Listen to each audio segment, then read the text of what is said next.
ధన్యవాదాలు అధ్యక్ష. అధ్యక్ష, ఈరోజు ఒక బాధాకరమైన అంశం అధ్యక్ష. నేను ఓ సబ్జెక్టు మీద భారతీయ జనతా పార్టీ తరఫు నుంచి మాట్లాడుతున్న సందర్భంగా ఒక సీనియర్ నాయకుడు, సీనియర్ లెజిస్లేటర్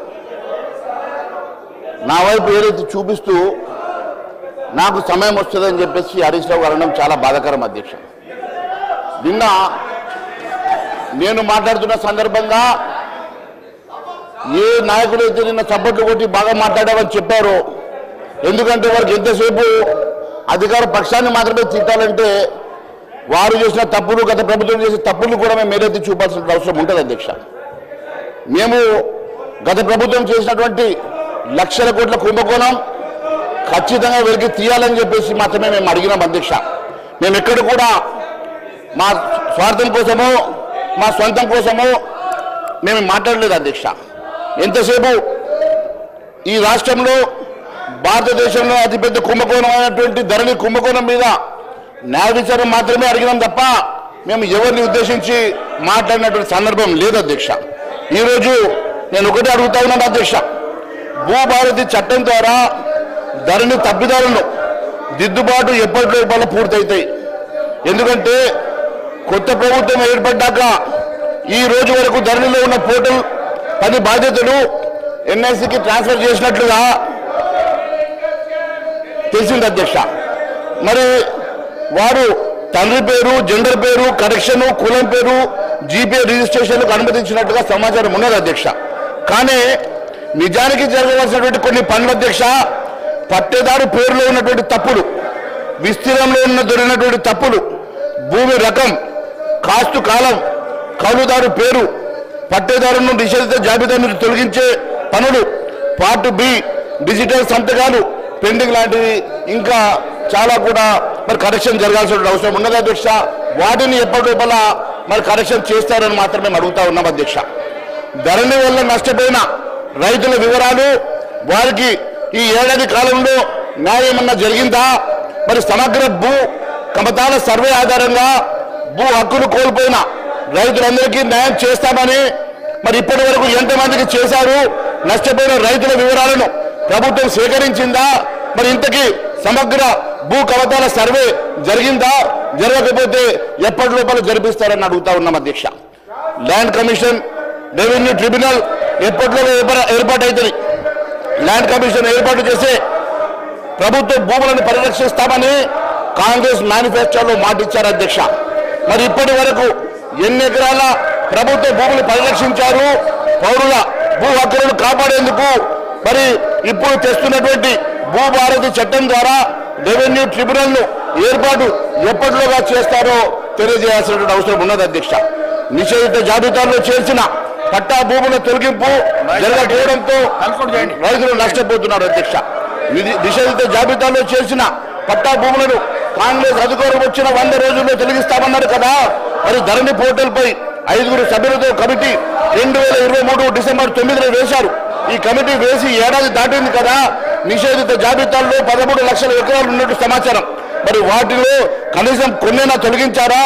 అంటే ఏడాది కాలంలో రైతులు మరి నష్టపోయారు కదా, వారిని ఎందుకు మరి తొలగించలేకపోతున్నారో తెలియజేయాల్సిన అవసరం ఉన్నది అధ్యక్ష. ధరణి అక్రమాల ద్వారా బీఆర్ఎస్ నేతలు దోచుకున్న సొమ్మును ఎందుకని కక్కించలేదు? ధరణి పోర్టల్లో తీసుకువచ్చి కేసీఆర్ అండ్ కుటుంబ సభ్యులు, బీఆర్ఎస్ లీడర్లు భూములు మహేశ్వర్ రెడ్డి గారు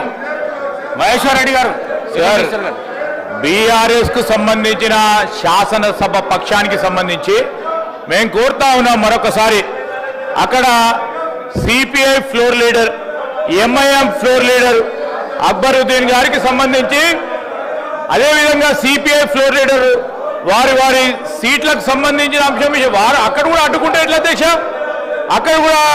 అధ్యక్ష? దయచేసి వారి నిరసన ఏముందో వారి నిరసన బయటికి పోయి చెప్పండి అధ్యక్ష. ఇది మరొకసారి మనం చేస్తా ఉన్నా, ఈరోజు టీఆర్ఎస్ సంబంధించిన శాసనసభ పక్షానికి సంబంధించి చాలా ముఖ్యమైన బిల్లు. ఈ బిల్లుకు సంబంధించి అనేక మంది రాష్ట్రానికి సంబంధించిన ప్రతి ఇంట వేచి చూస్తా ఉన్నారు. దాన్ని దృష్టిలో పెట్టుకొని సహకరించవలసిందిగా కోరుతా ఉన్నా. రెస్పెక్టెడ్ అక్బరుద్దీన్ ఓవైసీ గారు.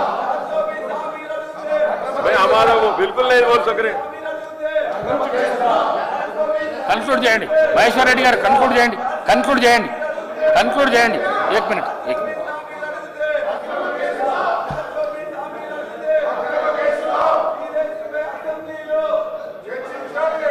అధ్యక్ష, వేల ఎకరాల అక్రమంగా లక్షల కోట్ల రూపాయల స్కాము, బడా బాబుల హస్తం.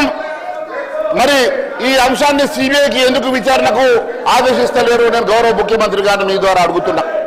ఎందుకంటే ధరణి వచ్చాక పార్ట్ బిలో పెట్టిన భూముల్లో వేలాది ఎకరాలు ప్రైవేట్ వ్యక్తుల చేతులకు వెళ్ళాయని అంశంలో మరి ఎన్నోసార్లు గౌరవ ముఖ్యమంత్రి గారు పిసి అధ్యక్షుడిగా మాట్లాడిన సంగతి గుర్తు చేస్తా ఉన్నాను. 2 లక్షల కోట్ల రూపాయల స్కామ్ జరిగిందంటే మన భట్టి విక్రమార్క గారు మాట్లాడుతూ 2.5 లక్షల కోట్ల రూపాయల స్కాము, ఇది భారతదేశంలోనే అతిపెద్ద స్కామ్ గా అభివర్ణించారు. అలాంటి 2,50,000 కోట్ల రూపాయల స్కామ్ సంగతి మీరు ఈ రోజు వరకు కూడా ఎందుకు విచారణకు జరిపిస్తలేరు? ఎందుకు దీని మీద సిబిఐ ఎంక్వైరీ ఇస్తలేరు? మరి ప్రజలకు అనుమానాలు వస్తున్నాయి అధ్యక్ష. ఎందుకంటే ఈ రోజు వరకు ఇంత పెద్ద స్కామ్ లో మరి సంవత్సరం దాటినా దాని మీద సిబిఐ ఎంక్వైరీ కానీ మరి సిట్టింగ్ జడ్జితో ఎంక్వైరీ కానీ లేకపోవడం వల్ల పలు అనుమానాలు వస్తున్నాయి అధ్యక్ష.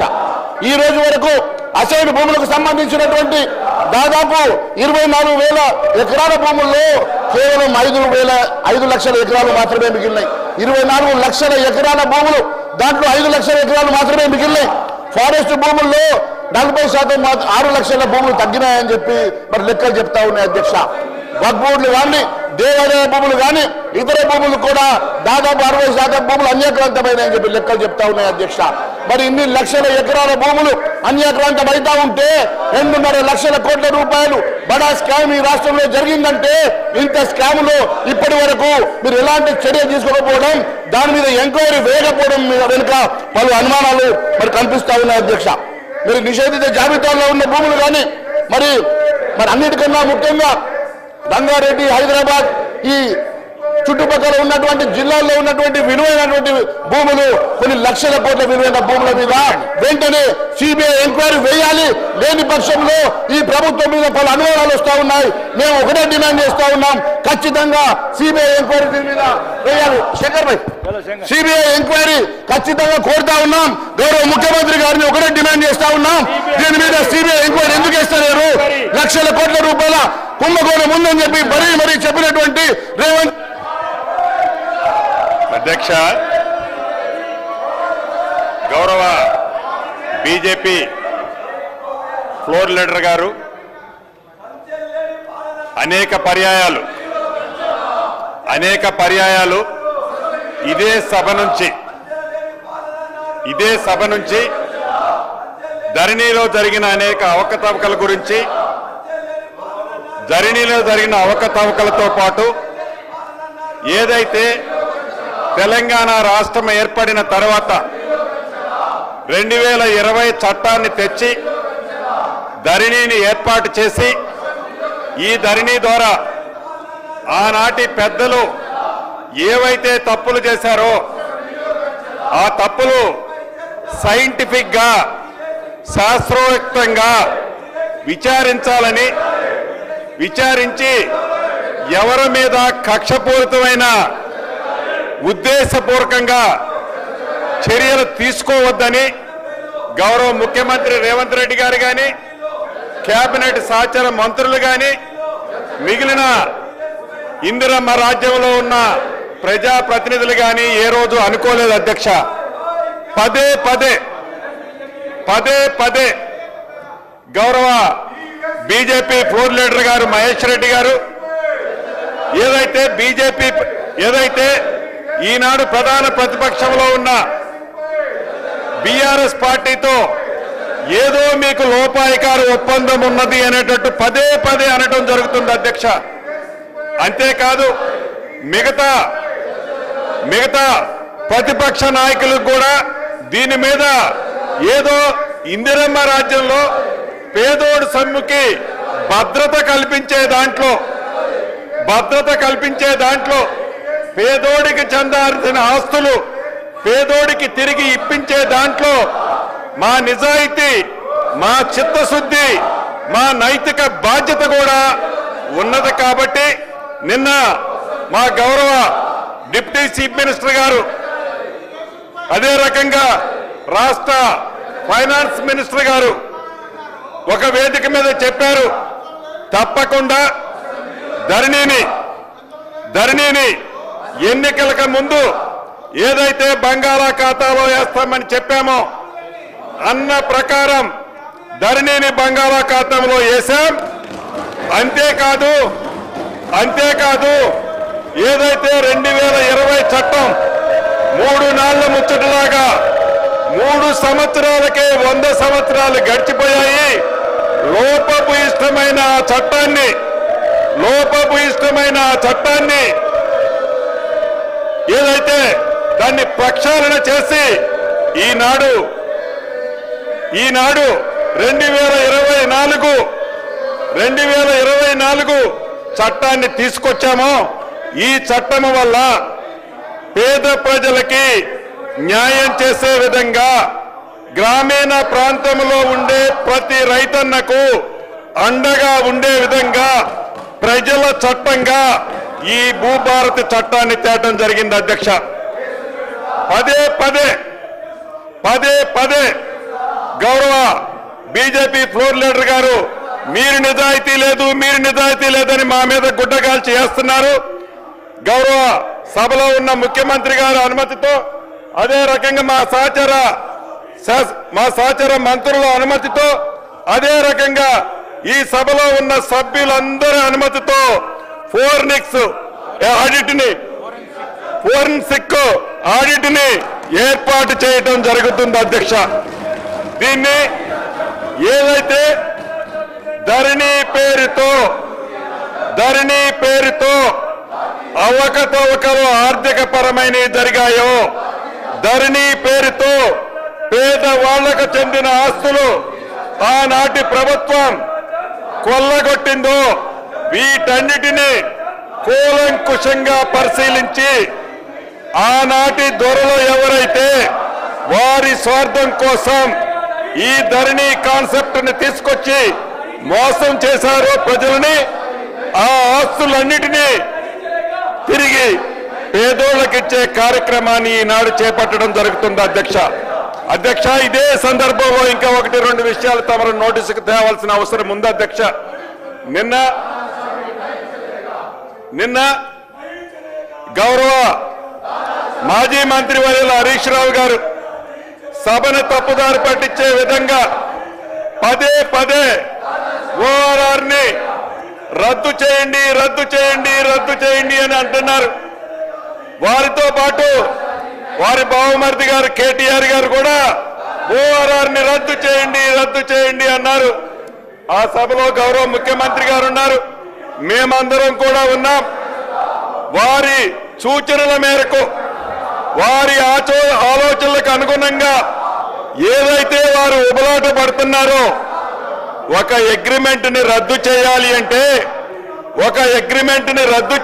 అంటే దాని మీద ముందు విచారణ జరగాలి. అధ్యక్ష, దానిని దృష్టిలో పెట్టుకొని గౌరవ ముఖ్యమంత్రి రేవంత్ రెడ్డి గారు నిన్న దాని మీద సిట్టును కూడా ఆదేశించడం జరిగింది.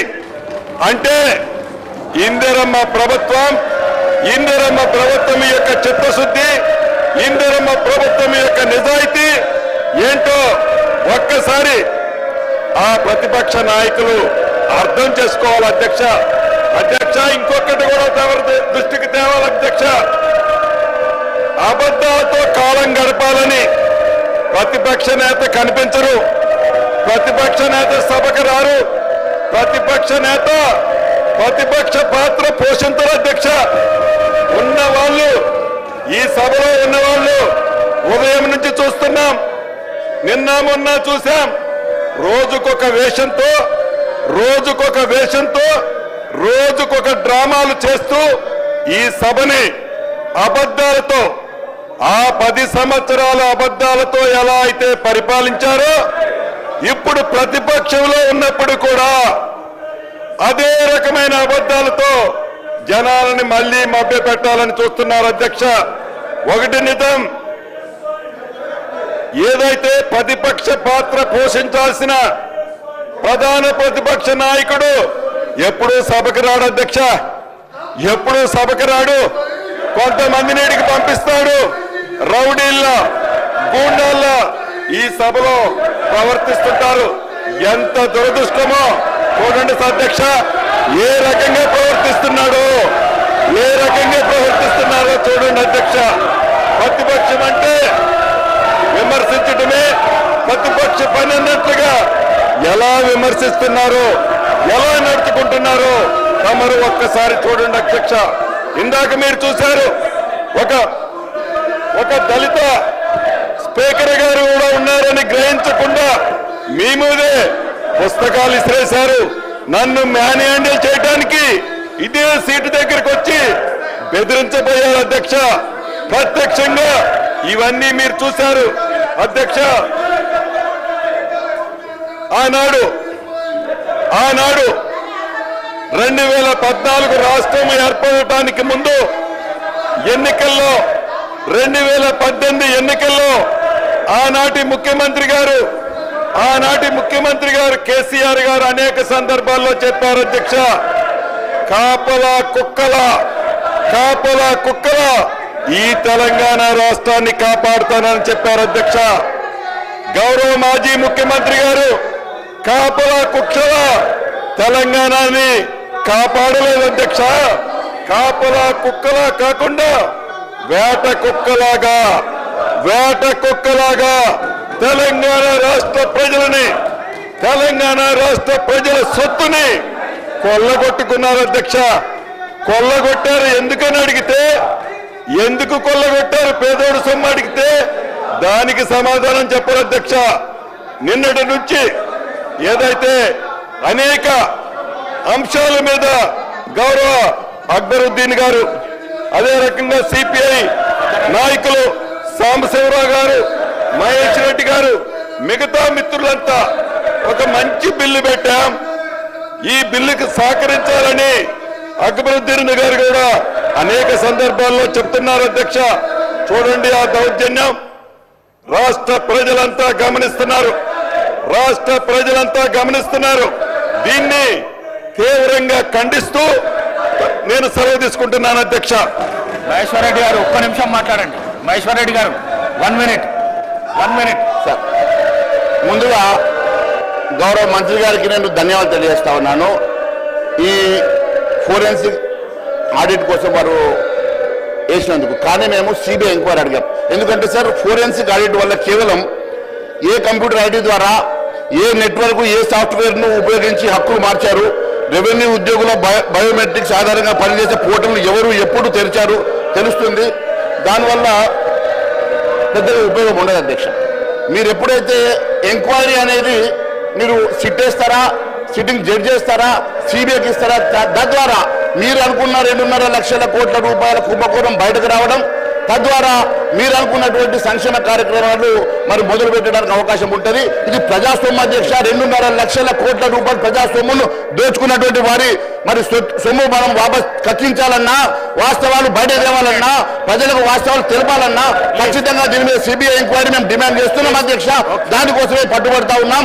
దయచేసి గౌరవ ముఖ్యమంత్రి గారు నేను కోరుతా ఉన్నాను, దీని మీద సిబిఐ ఎంక్వైరీకి లేదా సిట్టింగ్ జడ్జికి ఎంక్వైరీకి మీరు ఇమీడియట్ గా కమిషన్ ఇవ్వాల్సిందిగా నేను డిమాండ్ చేస్తా ఉన్నాను. అక్బరుద్దీన్ ఓవైసీ గారు 1 మినిట్.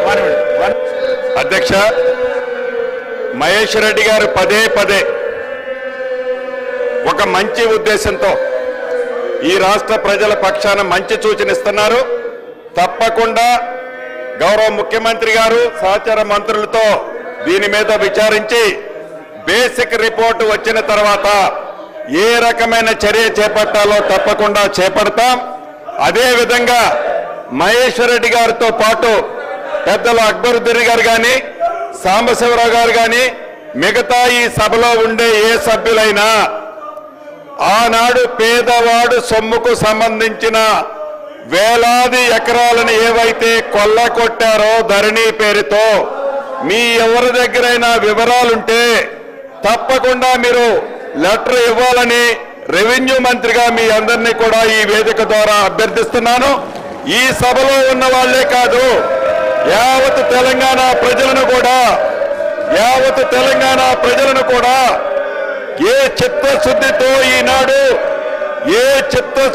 ఈనాడు ఇందిరమ్మ ప్రభుత్వం ఈ ఎంక్వైరీ కమిటీని వేస్తుందో దానికి తెలంగాణ ప్రజలు కూడా సహకరించాలని మనస్ఫూర్తిగా కోరుతూ మహేష్ రెడ్డి గారిని ముఖ్యంగా మీ దగ్గర ఉన్న వివరాలు అఫీషియల్ గా నాకు ఇవ్వాలని అభ్యర్థిస్తున్నాను. రెస్పెక్టెడ్